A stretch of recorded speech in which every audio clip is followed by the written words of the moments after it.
Prasad, a practitioner of Ayurveda, and I was a formal teacher, and parallel to that, I happened to be a student of Ayurveda who learned Ayurveda in a very traditional way under the direct guidance of a guru in the old fashion for almost 21 years. And parallel to that, I had the opportunity to do my BAMS and MD in the formal academy. And for last 21 years, I am working with the care of autistic kids using Ayurvedic methodology. We have a center for autism research and education. We have parents from almost all parts of the world coming for this Ayurvedic methodology of autistic care, and we developed a protocol for that purpose. So there is a question always whether Ayurveda can address a problem which can be considered as a new age problem, a new issue, because generally there is a question: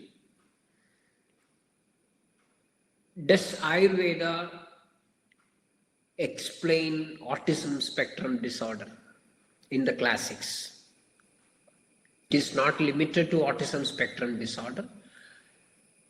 All the disease names of our times, like maybe let it be coronary artery disease, let it be cancers of various type, let it be Parkinson's disease or motor neuron disease, whatever it is. The first question is this disease explained in Ayurveda? So with me also that question is there always.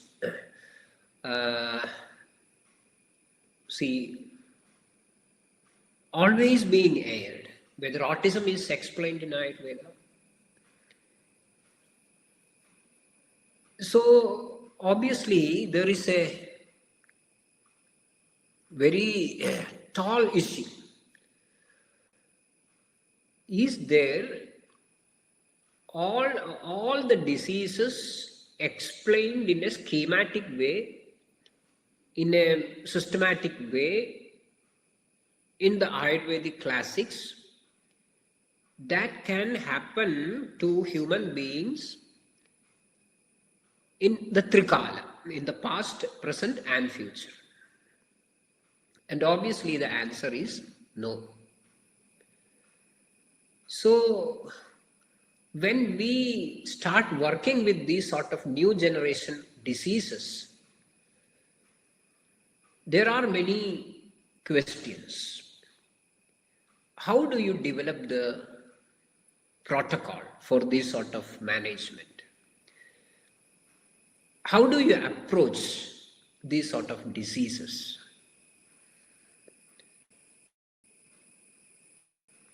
Are these approaches evidence-based? Many questions. Definitely, we are supposed to address these questions. We are supposed to answer these questions, because evidence is used always to back up or refute arguments or claims. When there is evidence, it helps us to make better decisions in our work. So obviously research is the way out to generate evidence.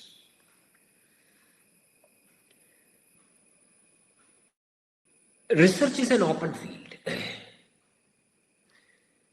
Anybody can enter into this field, and anybody can do research on any topic.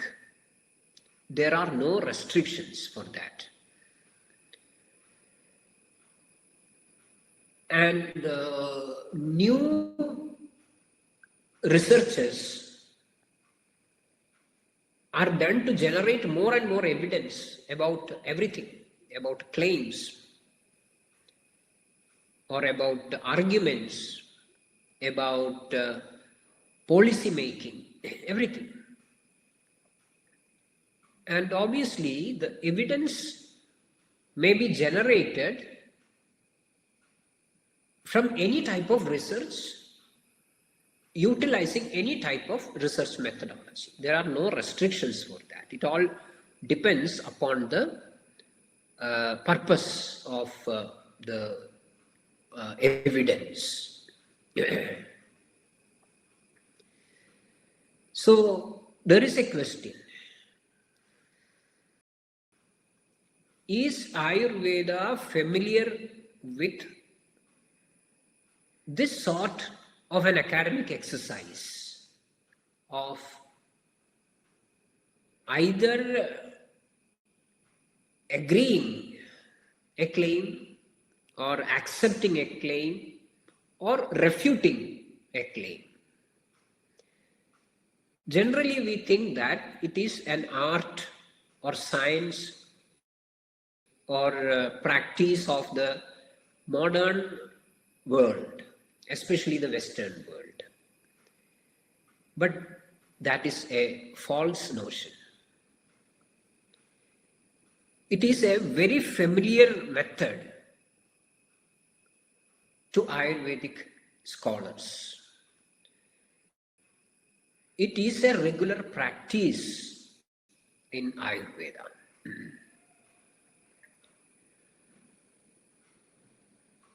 When you have something to prove or establish, of course, that may be an idea, that may be a hypothesis. You can put the idea forward to the so-called Vidvat Sadas. Vidvat Sadas is maybe a Sanskrit term for the scientific audience, what we use these days. So when such a hypothesis is put forward in front of a Vidvat Sadas, that will be tested. That will be tested. That idea or hypothesis will be tested repeatedly by different means, by different scholars, so that either it can be accepted as a Siddhanta, the word used is Siddhanta, or it can be refuted. There is no more question of that hypothesis being considered as valid. So Siddhanta is the word, Siddhantam. Siddhantam, by definition, we can find the Siddhantam defined as Parikshakaihi Bahuvidham Parikshya. Parikshakaihi Bahuvidham Parikshya. Hedubhischa Sadhayitva Sthapyate Nirnayaha. That is a Siddhanta.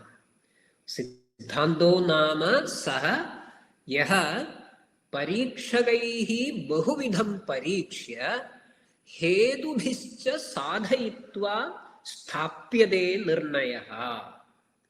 So, you are trying to establish something, so it is proposed, it is presented in front of a Vidvat Sadas, and there are Parikshakaha.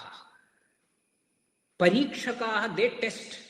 They are scholars. They are ready to test your hypothesis. How do they test? Bahuvidham Parikshya. Bahuvidham Parikshya. And during that Pariksha, an attempt is made to Hedubhihi Sadhayitva. It is to be established with the proper logical reasoning. With the support of proper logical reasoning, these claims are to be supported. And it should be Bahuvidham Parikshya. So it should not be an anecdote. In this place, in this time, in that time.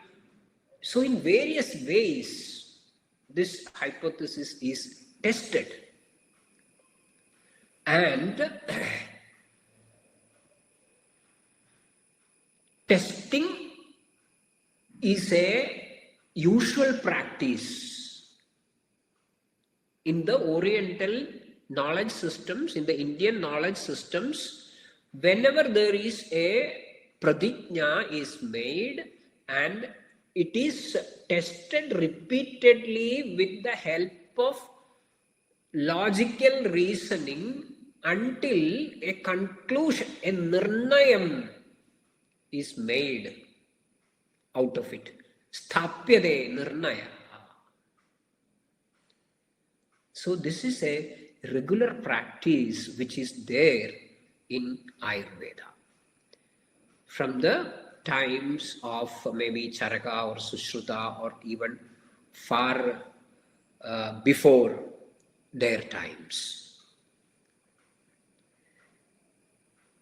But now, when we are dealing with the new diseases, there is a serious question, a valid question. Do you research on this? Answer is yes. Meantime, there is another answer called no. So the same question is having both answer yes and no. Why there is a yes? Because see, a research can be done in a subject and on a subject. There are some differences between this research in a subject and research on a subject. If you are planning to do a research in a subject, you should learn that subject first thoroughly. You should be familiar with the technical terms, definitions. We call it as Susapnya and Paribhasha. Then you should have an idea about the Padartha of that topic. You should be familiar with the way in which ideas are conceived in that particular branch.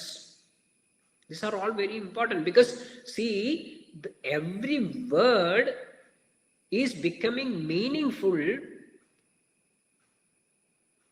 in the particular context only. Context gives the meaning. That is very important. Padam, a word, a term, is defined as Shaktam Padam. Shaktam. So that Shakti is the contribution of context. Without the context, no word is meaningful. Cell, a word called cell. What is the meaning of cell? Context gives the meaning. If you ask this question to a biologist of the modern times, he will give it as it is the basic unit of that life. If you ask what is the cell, some new gen guys may say that I use the word cell for cell phone. A chemistry expert may be using the cell to indicate or to mention the basic unit from which electricity can be made. If you ask the same question to a policeman, he will say that this is where a person who is under custody is put overnight before he is being produced to the court. That is also called a cell. That Muri is also, that cabin is also called as a cell. So context gives meaning. In the same way, if you are going to do research in Ayurveda, you should be familiar with the context in which each word is used in Ayurveda. Then only you can do research in Ayurveda. And any Vaidya who is treating the so-called new generation diseases of our current society is using some research in Ayurveda so as to equip himself and to equip his fellow Vaidyas in developing a methodology. It is based on a highly specific but apparently a highly generalized approach, which is inherent to Ayurveda. Say, for example, there is one statement. Sa eva kupido doshaha samuthana visheshataha sthanandarani cha prapya vikaran kurude bahun. Sa eva kupido doshaha samuthana visheshataha sthanandarani cha prapya vikaran kurude bahun. The same dosha, by the influence of the etiological factors, the causes of the causative factors, reaching different destinations, generate various types of diseases. Vikaran kurude bahun, many diseases. So what is the message? Tasmad vikara prakriti adhishthanandarani cha buddhva hedu visheshamscha shighram kuryad upakramam. Tasmad vikara prakritir adhishthanandarani cha buddhva hedu visheshamscha shighram kuryad upakramam. So there is no question of defining all the diseases by name. A Vaidya who is proficient in the basic methodology of Ayurveda can do clinical research in Ayurveda so as to bring forth effective treatment strategies to address the so-called new age diseases. But for that, you should be familiar with the Swasapnya, Padartha, Paribhasha and other Shakti-yukta padas and the methodology, marga of Ayurveda. It is possible. And they are doing it, they are discussing it, they are sharing it. The Vaidyas, sometimes small groups, sometimes a larger groups, they discuss this, they share these ideas and they put this into practice. It is a continuous exercise. But when we talk about researching on a subject,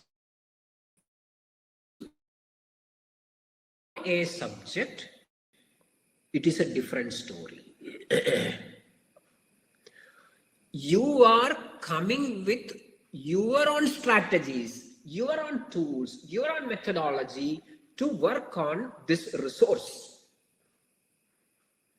You are least bothered about inherent methodology, the inherent patterns of description, the that particular stream or branch. Instead, you are prompting, this is going to be the methodology. This is the way in which I am going to research.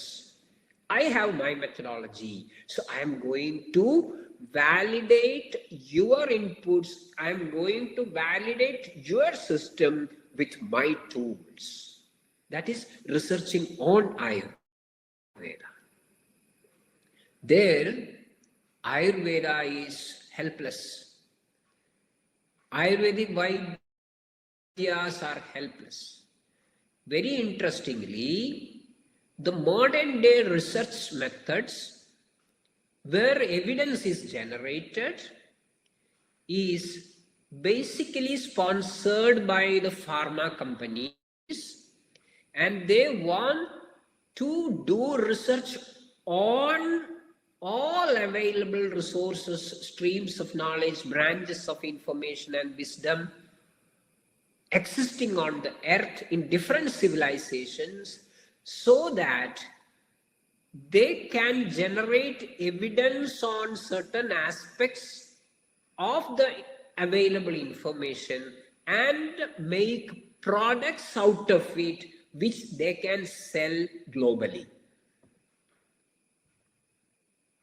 So, there the entire aim and purpose of research and generating evidence is different.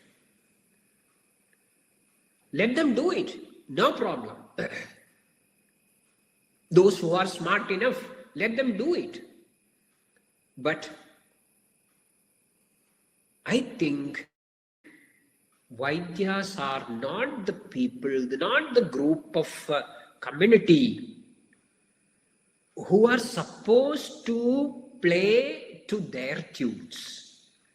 Instead, Ayurvedic Vaidyas should be well versed in doing research in Ayurveda, not on Ayurveda.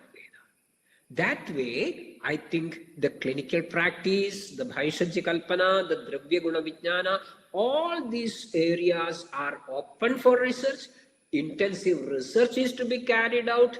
No prescription should be generated in the entire realm of clinical practice in Ayurveda without evidence, without logical reasoning. True. But I don't think that the research in the conventional way in which it is communicated these days is not just about patient care, not just about improvement of the branch or updation of the branch. It is about the evidence required by the pharma industry to generate products which they can sell in the market. And when they come with their tools, their methodology, their equipments, and the Vaidyas are asked to provide us with evidence, they are panicked. They are from a different trade. They are from a different school. They are having the conventional thought process of Indian system of medicine. Whereas the people who are coming, seeking the evidence, demanding the evidence, they, with their glory of urbanization, technology, modernization, westernization, and they blah, blah, blah, all these things, they literally tarnish the Ayurvedic people. They blame the Ayurvedic Vaidyas. They try to demoralize them as you are pseudoscientists, you are proto-scientists, you are old-fashioned people, you have nothing with you, you are doing some sort of a wild guess which can never be standardized. You don't have standard products, you have heavy metals, you have that, and you're going to kill the entire people. So literally the Vaidyas are getting frightened because they are burdened with the demand of generating evidence all of a sudden in a methodology which they are not at all familiar with. This is not fair. This is not the way in which Ayurveda is to be learned, understood, propagated. So what I would like to conclude in this note is that let Vaidyas work on research in Ayurveda. Let them learn Ayurveda in depth. Let them decipher the concepts in Ayurveda, the technical terms in Ayurveda, the terminology in Ayurveda, the so-called clinical methodology in Ayurveda. Let them leave the people who are coming for research on Ayurveda behind. Let them do. Ayurveda is an open access. Let them do research if they want to. Let them make products if they want to. But it has nothing to do with the credibility of Ayurveda, with the way in which Ayurvedic people are going to think about a situation. There is nothing related with Ayurvedic updation and the demand of the pharma people to come up with new age herbal products. So if I look back, this idea was very strongly propagated by our respected Krishna Kumarji.